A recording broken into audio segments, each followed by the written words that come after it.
감정이라는 무서운 우상이라는 제목으로 말씀 전합니다. 세상 사람들은 죄 이야기 아주 싫어합니다. 요사이는 그 죄의 구분이 애매모호한 것들이 많이 있습니다. 이게 죄입니다라고 분명하게 지적할 수 없도록 자기 삶의 방식, 자기 주관, 자기 철학이라는 옷으로 치장을 하고 시대 정신의 가면을 써버리면 죄라고 지적하기 참 어렵습니다. 가장 대표적인 게 뭐냐면 감정입니다. 감정. 우리는 감정이 그 어느 때보다 중요하고 정당하게 여겨지는 시대를 살아가고 있습니다. 주위를 보게 되면 자기 감정을 바르게 다루지 못해서 망가진 인생이 참 많습니다.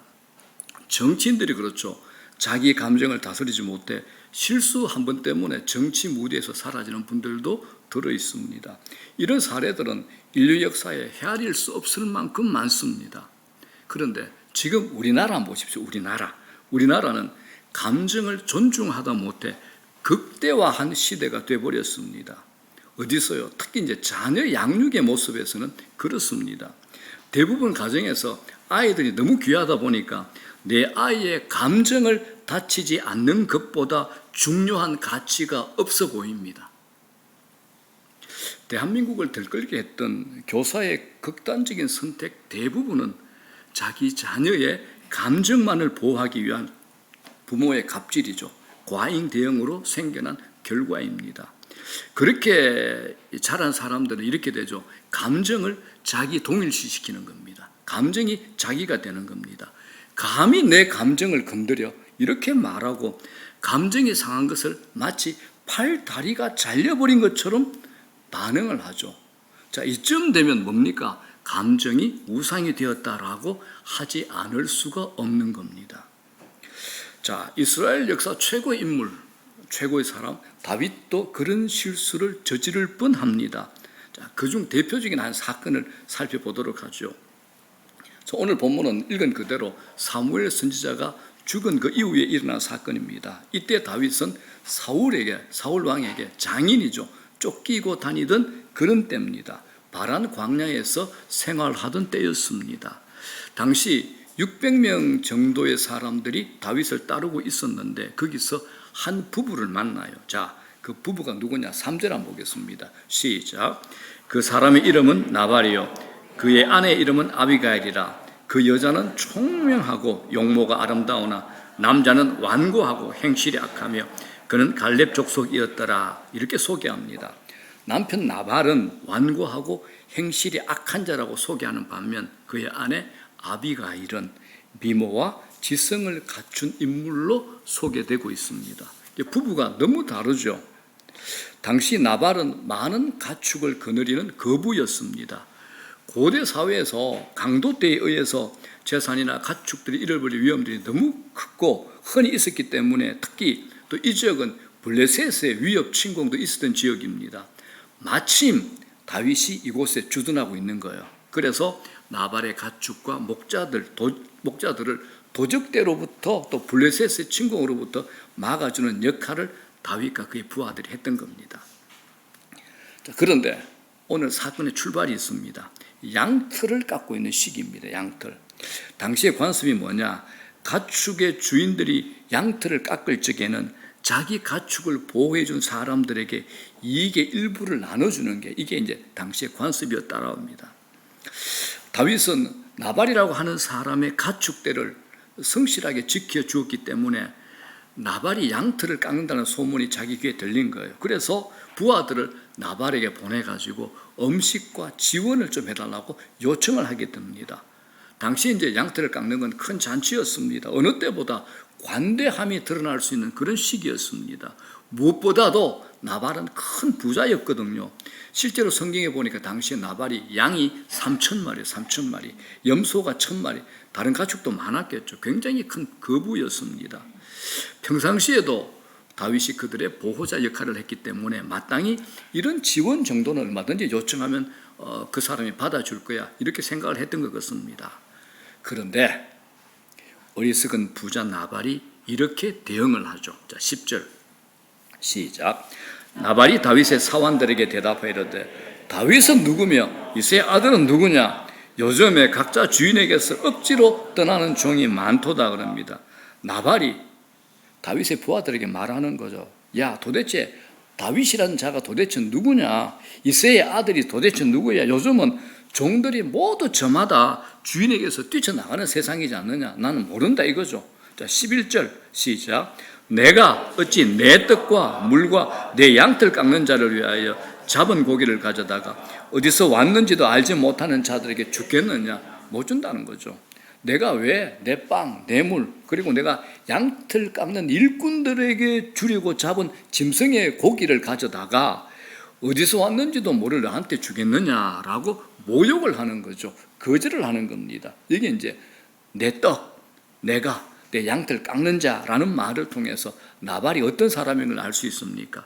자기 소유에 대한 집착이 매우 강한 사람이라는 것을 우리가 짐작할 수 있습니다.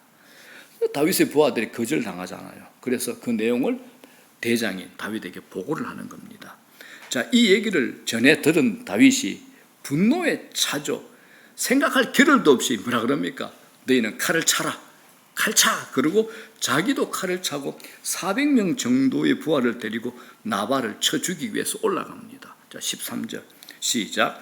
다윗이 자기 사람들에게 너희는 각기 칼을 차라 하니 각기 칼을 차매 다윗도 자기 칼을 차고 400명 가량은 데리고 올라가고, 그때 분노한 다윗이 이제 이런 말을 합니다. 21절에 뭐라 그럽니까? 시작.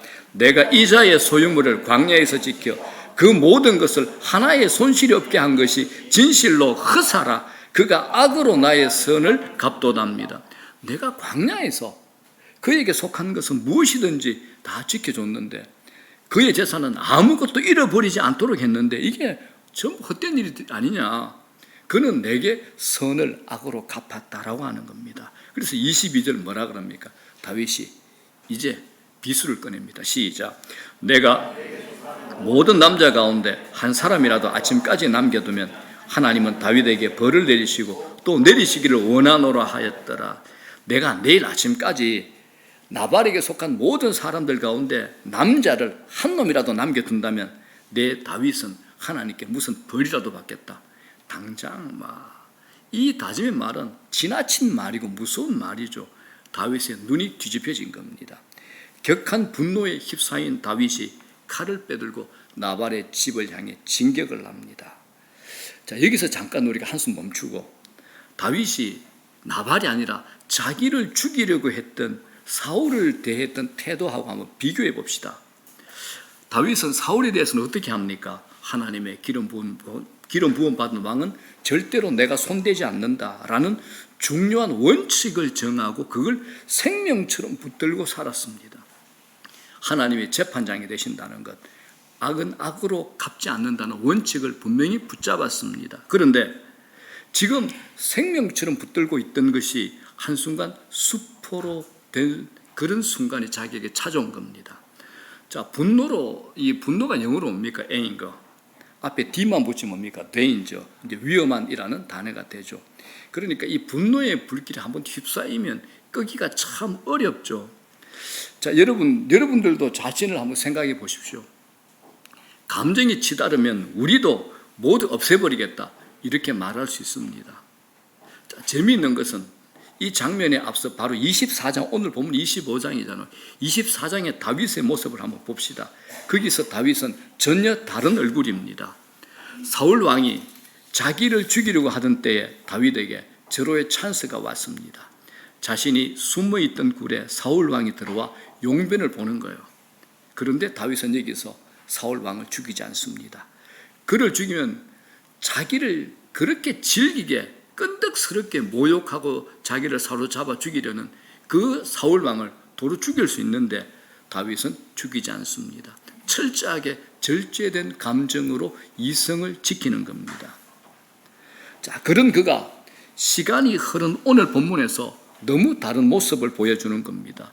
분노에 차서 자신을 추스르지 못하는 겁니다. 자기의 생명을 위협하는 사울 왕 앞에는 관용과 인내 모습을 드러냈는데 목장 주인 농부 나발에게는 먹을 거 주지 않는다고 분노하고 날뛰고 있잖아요. 자, 여기서 이제 우리는 인간의 아주 복잡한 심리적 구조를 보게 됩니다. 어떻게 이렇게 다른 태도를 보일 수 있을까요? 누가? 다윗이. 다윗을 보면서 인간의 양면성, 나의 양면성을 보게 됩니다. 여러분, 우리도 마찬가지입니다. 주일날 예배에 와서 은혜 받고 기분 좋게 집으로 돌아가죠. 그런데 집으로 가는 차 안에서 전화를 받았는데 별것 아닌 얘기에 갑자기 분노가 치밀어 오르는 겁니다. 평소에 주변 사람들로부터 온유한 사람이라고 소문난 사람인데 의외로 격한 분노로 주위 사람을 놀라게 하는 경우가 종종 있잖아요. 요즘 자주 일어나는 끔찍한 사건들이 이런 경우에 해당이 됩니다. 인간은 한순간도 방심할 수 없는 존재입니다. 왜냐하면 우리 안에 뿌리 깊은 죄성이 있어서 그렇습니다.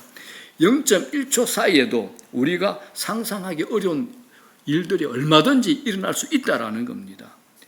골리앗 앞에 물맷돌 하나 가지고 갔던 다윗입니다. 그런데 지금은 농부에 불과한 나발에게 군사 400명을 동원해가지고 달려가는 겁니다. 감정이 전혀 통제되지 않는 모습이죠. 자, 사랑하는 여러분, 자신을 잘 한번 살펴보십시오. 우리는 큰 일에 실패할 것 같고, 그런데 알고 보면 우리는 주로 작은 일에 무너집니다. 부부들이 이제 디보스, 이렇게 나누어지는 거, 이혼하는 거, 큰 사건은 절대로 이혼 안 합니다. 서로 합칩니다. 근데 사소한 사건이 이제 빌미가 되게서 큰 싸움이 일어나 갈라집니다. 갈라서죠. 우리가 무너지는 것 주로 작은 일에 무너집니다. 솔로몬의 아가스의 말을 빌리면 넓은 포도원을 허무는 것은 곰도 아니고 사자도 아니고 누굽니까? 작은 여우입니다. 자, 아가스 2장 15절 시작. 우리를 위하여 여우 곧 포도원을 허는 작은 여우를 잡아라. 곰도 아닙니다. 사자도 아닙니다. 작은 여우라는 겁니다. 우리가 큰 일에는 긴장감을 가지고 자신을 잘 지키는데 작은 일에 방심을 하죠. 무방비 상태로 있다가 자신도 모르게 갑자기 무너지는 겁니다. 수많은 감정을 가지고 있음에도 작은 실수로 인해서 참패를 맛보는 경우가 우리가 자주 있잖아요. 자, 오늘 이 사건, 나발의 지혜로운 부인 아비가일의 재치 있고 빠른 행동 덕분에 참극은 벌어지지 않습니다. 아비가일이 아니었더라면 다윗은 감정에 못 이겨 큰 일을 저지를 뻔했던 겁니다. 이 일의 심각성을 전해 들은 나발의 부인 아비가일이 떡과 포도주와 고기와 또 무화과 먹을 것을 잔뜩 챙겨가지고 남편을 향해 오는 다윗을 먼저 만나죠. 그리고 다윗에게 아주 공손하게 이런 말을 합니다. 자, 30절 시작. 여호와께서 내 주에 대하여 하신 말씀대로 모든 선을 내 주에게 행하사 내 주를 이스라엘의 지도자로 세우실 때, 다윗을 뭐라고 칭합니까? 내 주라고 칭하죠. 하나님께서 약속하신 대로 은총으로 당신을 이스라엘의 왕으로 지도자로 세우실 겁니다라고 얘기하는 겁니다. 자, 31절 시작.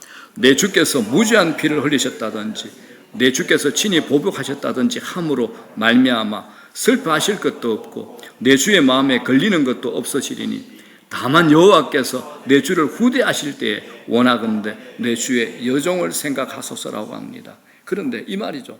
그런데 당신이 지금 공연히 사람을 죽인다든지 원수를 갚는다든지 하면 나중에 왕이 되실 때 후회할 겁니다.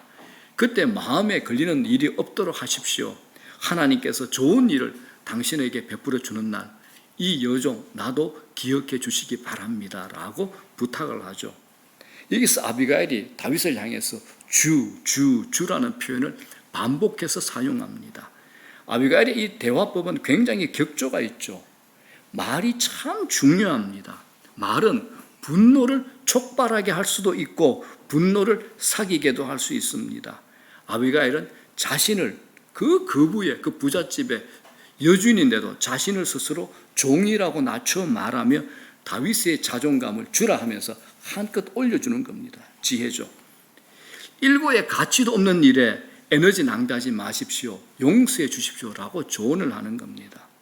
아비가일의 말을 계속 들어보면 다윗의 정신을 번쩍 들게 하는 말이 계속 나옵니다. 자, 사랑하는 여러분, 세상에 두 부류의 사람이 있죠. 분노를 일으키는 사람, 분노를 사귀게 하는 사람, 이 두 부류의 사람이 있습니다. 다윗은 이 여인에게 압도당합니다. 어느새 칼은 등 뒤로 감추고 분노로 뒤집혔던 눈이 정상으로 돌아오죠.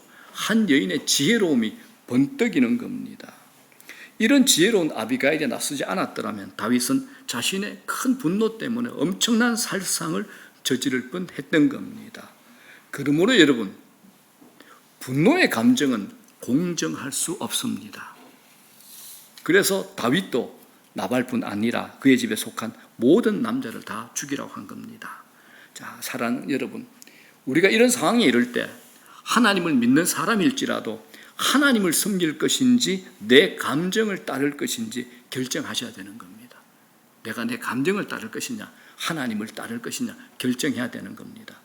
여기서 내 자신의 감정을 선택하게 되면 변화무쌍한 내 감정이 하나님을 대신합니다. 뭡니까? 감정의 우상을 숭배하는 자리에 두는 겁니다. 여기서 자유로울 수 있는 사람은 어느 누구도 없는 겁니다. 이스라엘의 초대왕 사울은 가장 심한 경우를 우리에게 보여줍니다. 그가 왜 다윗을 죽이려고 합니까? 그의 악행이 어떻게 시작된 겁니까? 사울 왕이 다윗을 군대 장관으로 삼고 블레셋과 전투를 치르게 됩니다.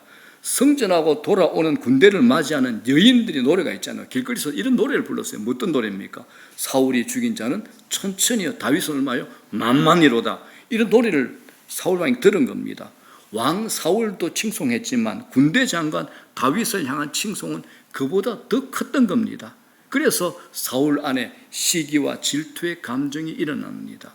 이 감정을 다스리지 못한 사울의 인생이 이때부터 쇠락의 길로 접어드는 겁니다. 사울이 얼마나 자기의 감정의 지배를 받는 사람인지 보여주는 대목이 참 많은데 대표적인 게 다윗에게만 아니라 자기 아들, 사랑하는 아들 요나단에게도 창을 던져 죽이려고 했던 겁니다. 이건 너무 무서운 겁니다, 여러분. 상황에 따라 변하는 감정에 이끌려 살아가는 것이 얼마나 삶을 황폐하게 만들 수 있는지를 보여주는 인물이 누굽니까? 바로 사울입니다. 오늘 다윗이 왜 이렇게 분노하고 있는가에 대한 원인을 우리가 한번 살펴봐야 됩니다. 분노를 일으키는 다양한 요인들이 있지만 다윗의 분노 원인이 뭡니까? 나발에 대한 기대감 때문입니다. 다윗은 사울에 대해서는 분노하지 않았습니다. 왜요? 사울에 대한 기대감을 접었기 때문입니다. 그런데 나발에 대해서는 다르죠. 다윗은 자신이 나발에게 상당한 은혜를 베풀었다고 생각을 합니다.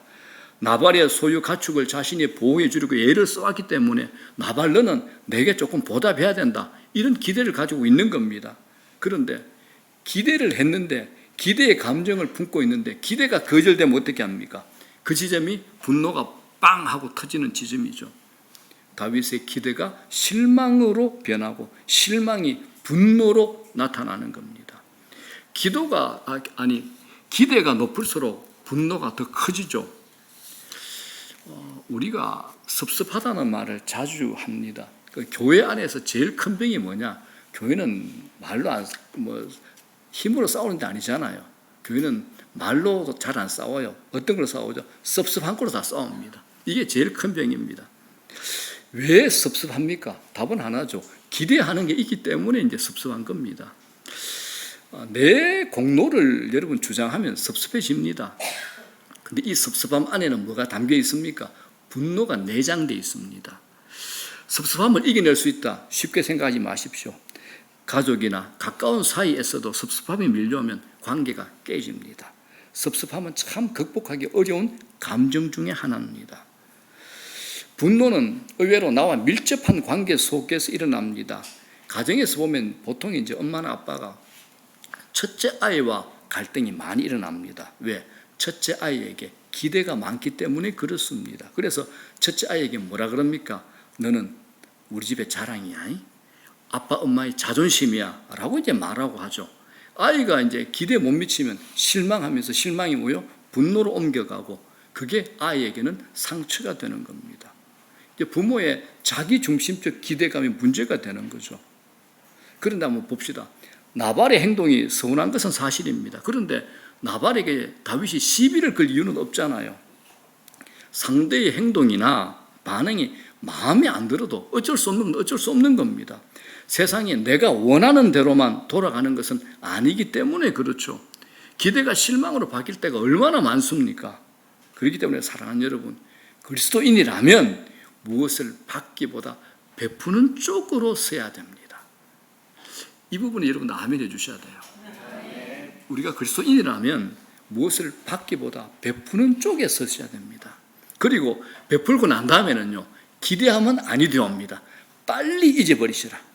베풀고 난 다음에 빨리 잊어버리셔야 됩니다. 선을 생각하고, 선을 행하고 계속 생각하면 결국 기대감이 생기게 되고, 기대감이 채워지지 않으면 분노로 바뀌는 겁니다. 다윗의 분노에 또 다른 게 있습니다. 나발의 말이 다윗의 자존심을 건드린 거죠. 분노를 잘하는 사람들 내면에 상처가 있습니다. 여러분, 상처가 있는 사람들의 특징이 무엇인지 압니까? 누군가 가볍게 던진 말도 아주 심각하게 받아들입니다. 그런데 이분들에게 뭡니까? 상처가 전공입니다. 난 늘 상처받았대. 상처가 전공이 됩니다. 늘 힘든 겁니다. 자기 본연의 시간, 자기 본연의 삶을 못 사는 거죠. 상처 때문에.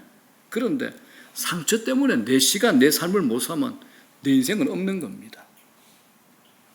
여러분, 내가 누군가의 말에 자꾸 과민 반응하고 있다.